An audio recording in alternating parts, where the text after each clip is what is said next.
Hello everyone, I'm meteorologist Charlie Ironmonger. Thank you so much for joining me today for your 3 o'clock news and weather updates from the First Alert Desk. Now we've got an update to bring to you on a story we mentioned earlier about the Home Depot in Jacksonville still being closed due to an electrical fire that happened back on yesterday at around 1:15. This, of course, is the Home Depot on Western Boulevard. Now, the fire department said the fire was limited to inside of an electrical panel and it was quickly brought under control.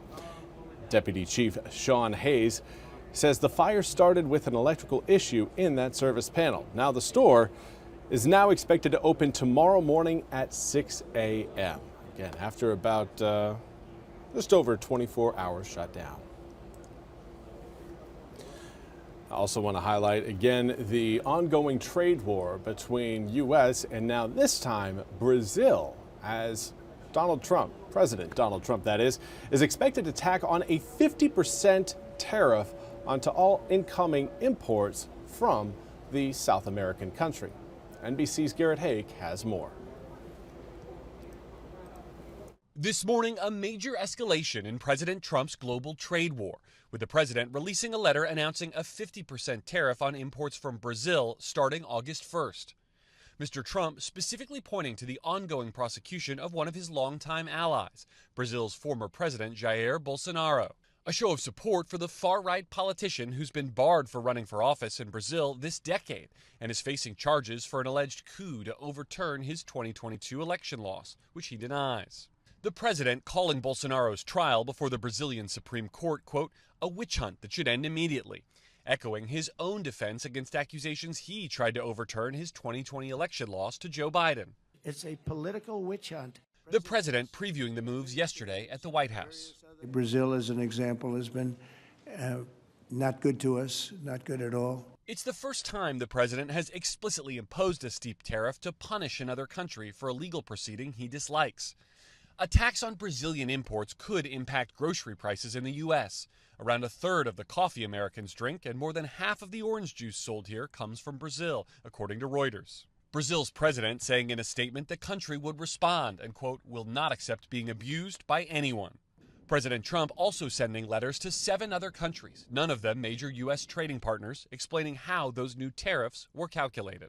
Formula was a formula based on common sense, based on deficits, based on how we've been treated over the years. And again, that was Garrett Hake reporting. We now turn our attention to your weather forecast, where again we are tracking showers and thunderstorms across parts of eastern North Carolina. Do have a severe thunderstorm warning right now across Camden and Currituck counties. This severe thunderstorm warning will run until 3:45 p.m. Now, the storm in question is currently producing a possible 60-mile-an-hour wind gust. It's moving northeast at around 15 miles an hour. There you can see it in the top portion of your screen. Let's again zoom the picture in on some of these storms that are present across eastern North Carolina, starting out with the line that we're seeing stretch from really Onslow County all the way up to really kind of the I would almost say the Chocowinity area. Lighter showers, yes, but a lot of these showers, again, going to be moving over Highway 17 around Jones County, Craven County, and, of course, Onslow County here over the next about 20 minutes, 30 minutes or so. Now, the good news is it does not look like we are seeing any sort of rotation with that forecast. Here's a look at, again, what we've got for the rest of the evening. Spotty showers and thunderstorms certainly present across parts of the area, but as we move through tomorrow, rain chances still present, but not quite as all-encompassing. We will end up seeing, again, a little bit more of the sky tomorrow. Now, for the winds, staying fairly light. You'll note, again, through this whole loop, not seeing a whole lot of wind speeds, sustained winds over the double-digit range. So that is certainly something that is encouraging. Right now, again, we do have our eyes on a system that could produce some more showers and storms rolling in later on. I would say really coming up next week. Tuesday and Wednesday specifically are the days we are anticipating those showers to potentially roll into the area. But right now, again, does look like we've got most of those showers moving across eastern North Carolina, sitting with us through tonight and into tomorrow. Now, we're going to see if we get your full 8-day forecast up here for you. Here again is a look at what you need to know through the next several days. Air temperatures are going to be hovering right around the, I would say, low 90s for the upcoming weekend. Again, for the time being, it certainly looks like, well, there we go. We've got your 8-day forecast coming up here.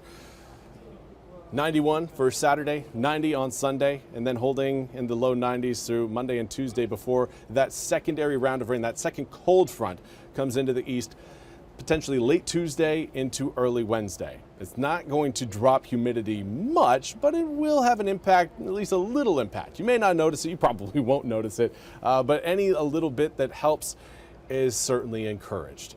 Now, rain chances, again, holding at around a 40 to 60% chance. Most of those showers and storms are going to be afternoon to evening showers and storms, heat-generated stuff that will go away once the sun sets. But for now, again, anticipate a lot of the showers and storms tonight lingering past midnight, potentially even into the early hours tomorrow morning. So if you do have an early morning commute for your Friday, do note you may need to use those windshield wipers on your way into work.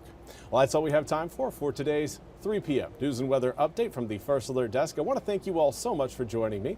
We'll be back with more news and weather coming up at the top of the hour. Until then, I hope you all have a wonderful Thursday.